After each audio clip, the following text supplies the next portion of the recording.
Welcome back. National Blood Donor Month wrapping up, but there is still a critical need for blood donations at hospitals locally and nationwide. One Blood, the nonprofit blood center, is issuing an urgent appeal for blood donations. Joining me now is Pat Michaels with more on how people can get involved. Pat, thanks so much for being here with us. So can you tell us why there is such a great need? Why is the blood supply so low right now?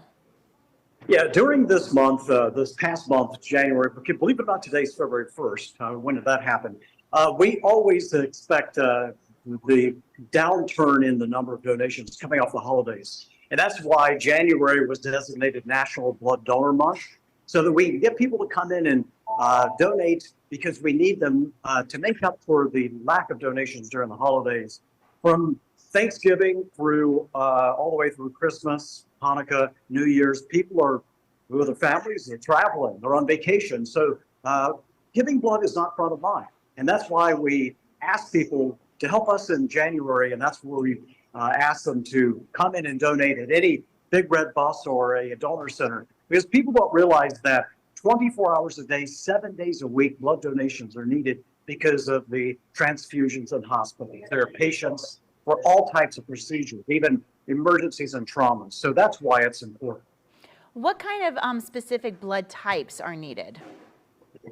Yeah, primarily O positive, O negative, and platelets. And I know that sounds crazy to say platelets, but platelets are one of the components of blood that we can take from a whole blood donation, or we can have people who actually give platelets, and then the rest of the components are put back in their body. You probably have seen some of these 100 or more gallon donors. Those are the ones who are giving platelets, and those platelets, that component, will go to a hospital patient within 5 to 7 days. So the turnaround is that fast for all blood types. But the O positive and O negative comprise of most of blood donors. The 39% of us have O positive, and O negative is at 7%.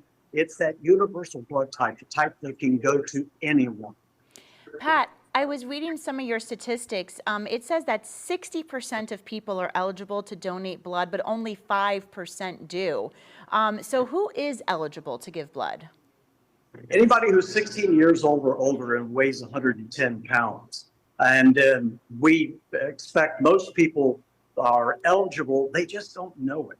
So if you think that you'd like to do something very profound that could save someone's life, come into the donor center, go to a Big Red Bus, and they will screen you, they'll ask you questions. If you want to do one thing before you go to oneblood.org, and on our website, it has different question and answers where, have you traveled? Have you had a tattoo? A lot of people don't know that. You can give if you've had a tattoo as long as it's healed. So there are a lot of reasons I think people think they can't donate, but reasons why they could.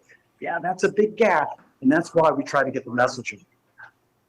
All right, Pat, thank you so much for your time. And if you want more information on how you can donate, you can head to our website and WPBF.com. We've put a link to that website that Pat mentioned just now on ours. Just go ahead and search blood donations. Vanessa.